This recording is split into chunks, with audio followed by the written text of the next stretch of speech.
देखो टुनटुनी, अब तक तुम 11 बेटियों को जन्म दे चुकी हो। मुझे सिर्फ एक बेटी की इच्छा थी।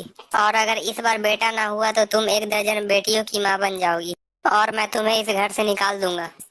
हे भगवान, इस बार तो मुझे एक बेटा दे दो, वरना मेरे पति मुझे घर से बाहर निकाल देंगे। टुनटुनी अंडे पे बैठी हुई थी, तभी अंडा फूटने का आवाज आता है और आवाज सुनकर टोना भी घर आ गया था। टुनटुनी बताओ, क्या हुआ है, बेटा या बेटी? अरे तुम जवाब क्यों नहीं देती हो टुनटुनी? और तुम रो रही हो, इसका मतलब मैं यही समझू ना, फिर से बेटी हुई है।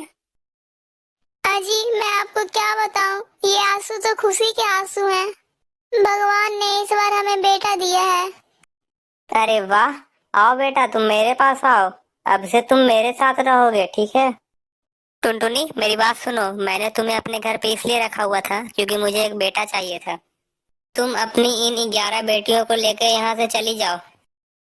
अजी, मैं इन 11 बेटियों को लेकर कहाँ जाऊंगी? इनका पालन पोषण कैसे करूंगी? इनको कहाँ रखूंगी? मुझे कुछ नहीं सुनना है, तुम बस अभी के अभी यहाँ से निकल जाओ। ठीक है, भगवान मुझे और मेरी बेटी को जहाँ लेकर जाएगा वहीं जाऊंगी। कोई न कोई सहारा तो मिल ही जाएगा। आप मेरे बेटे का ख्याल रखना और उसे अच्छे से पढ़ाना। टुनटुनी इतना सब कहने के बाद अपने साथ अपनी बेटियों को लेकर घर से बाहर निकल जाती है। वो दिन भर जंगल में भटकते रहती है कि उसे रहने के लिए कुछ आशियाना मिल जाए, लेकिन उसे कोई जगह नहीं मिलती है। आखिर में वो किसी और का दरवाजा जाकर ढकढकाती है। तभी एक चिड़िया बाहर आती है। क्या काम है, बताओ। बहन, मुझे कुछ तुमसे मदद चाहिए। मेरे पति ने मेरी बेटियों के साथ मुझे घर से बाहर निकाल दिया है और मेरे पास रहने के लिए घर भी नहीं है। क्या मैं तुम्हारे घर में कुछ दिन रह सकती हूँ? और मैं कुछ दिन के बाद अपना दूसरा घर ढूंढ लूंगी और यहाँ से चली जाऊंगी। बहन, मेरी मदद करो।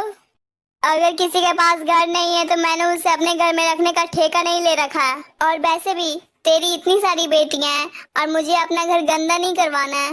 लेकिन तुम्हारे पास एक रास्ता है। बताओ ना बहन, कौन सा रास्ता है? मैं अपनी बेटियों को कहाँ लेकर जाऊँ? तुम अपनी बेटियों को अमेज़न के जंगल में लेकर जाओ और वहाँ कोई पक्षी भी नहीं रहता है और तुम्हें घर बनाने के लिए बहुत सारी जगह मिलेगी और तुम्हें वहाँ खाना भी मिलेगा। लेकिन वहाँ कोई पक्षी क्यों नहीं रहता? कोई वहाँ खतरा तो नहीं? अरे वहाँ कोई पक्षी इसलिए नहीं रहता क्योंकि वहाँ रहने में ही तो खतरा है। इतना कहकर चिड़िया वहाँ से चली जाती है। माँ, मुझे बहुत ही ज्यादा भूख लगी है। माँ, मुझे कुछ खाने के लिए दे दो माँ, वरना मैं भूख से मर जाऊंगी। अब बेचारी टुनटुनी के पास उस जंगल में जाने के अलावा कोई रास्ता नहीं बचा था। अब भगवान के भरोसे मैं तुम लोगों को उस जंगल में लेकर जा रही हूँ, क्योंकि इसके अलावा मेरे पास और कोई रास्ता नहीं है। इतना कहकर टुनटुनी अपने बच्चों को लेकर अमेज़न के जंगल में चली जाती है और उसे वहाँ एक खाली घर दिखता है। वो सभी उस घर में चले जाते हैं। मोनी बेटा, मैं तुम लोगों के लिए खाना लाने जा रही हूँ। मेरे जाते ही तुम दरवाजा बंद कर लेना। चाहे कुछ भी हो जाए, जब तक मैं न कहूँ दरवाजा मत खोलना। जब मैं लौट कर आऊंगी तो मैं ये आवाज निकालूंगी, मैं आई, दरवाजा खोलो। तुम ये सुनते ही दरवाजा खोल देना। ठीक है माँ, जब आप ये आवाज निकालोगी तब मैं दरवाजा खोलूंगी। लेकिन आप जल्दी ही लौट कर आना माँ। टुनटुनी जैसे ही खाना ढूंढने के लिए घर से बाहर निकलती है। आज तो मेरा काम बन गया। आज मैं चिड़िया के बच्चों को खाऊंगा। चील दरवाजा खटखटाता है। लगता है कोई दरवाजे पर है, लेकिन माँ ने मना किया था कि जब तक मैं ना बोलूं दरवाजा मत खोलना, इसलिए हम लोग दरवाजा नहीं खोलेंगे।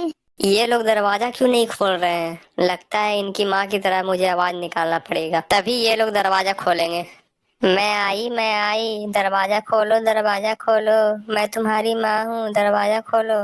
माँ आ गई, अब दरवाजा खोल देती हूँ। तभी मोनी चिड़िया दरवाजा खोल देती है और वो चील अंदर आ जाता है। अरे, तुम कौन हो? तुमने मेरी माँ का आवाज निकाल कर मुझसे दरवाजा क्यों खुलवा लिया? चला जाओ यहाँ से, वरना मेरी माँ तुम्हें नहीं छोड़ेगी। तुम्हारी माँ मेरा क्या बिगाड़ लेगी? अब तो मैं तुम लोगों को खा ही के जाऊंगा यहाँ से।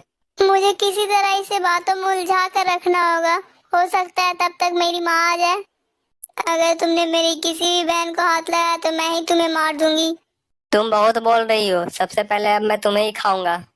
जैसे ही चील मोनी को खाने के लिए आगे बढ़ता है वैसे ही टुनटुनी वहाँ आ जाती है। रुको चील, खबरदार, अगर तूने मेरी किसी भी बेटी को हाथ लगाया तो मैं तुम्हें मार दूंगी। तुम मेरे क्या कर लोगी? मैं तुम्हारे सामने ही तुम्हारी बेटियों को खाऊंगा। तभी टुनटुनी चील पर हमला कर देती है। दोनों में लड़ाई होने के बाद चील की वहीं मौत हो जाती है और टुनटुनी भी घायल हो जाती है। मोनी बेटा, मेरे पास भी ज्यादा समय नहीं है।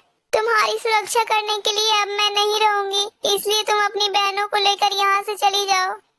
यह जंगल तुम लोगों के लिए सुरक्षित नहीं है बेटा।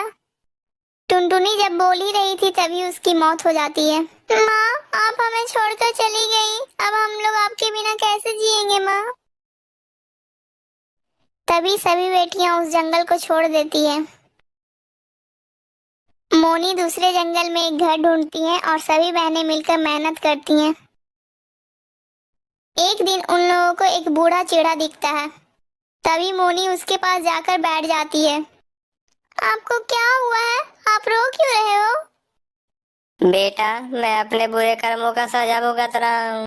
मैंने अपने बेटे के खातिर अपने पत्नी और बेटियों को बाहर निकाल दिया था अपने घर से, और मैंने जैसे ही अपने बेटे की शादी की उसकी पत्नी और वो मिलके मुझे अपने घर से निकाल दिए। पिताजी, मैं आप ही की बेटी हूँ, आप फिक्र मत करो, आप हमारे साथ चलो। बेटी, मुझे माफ कर दो, मैंने तुम्हें अपने घर से निकाल के बहुत बुरा किया था। पिताजी, आप हमसे माफी मत मांगो, आप हमसे बड़े हैं, चलो आप हमारे साथ। इतना कहकर मोनी अपने पिता को अपने साथ ले आती है और वो सभी साथ में मिलकर खुशी से रहते हैं। दोस्तों, अगर आपको ये वीडियो अच्छा लगा तो वीडियो को लाइक और चैनल को सब्सक्राइब जरूर कीजिएगा।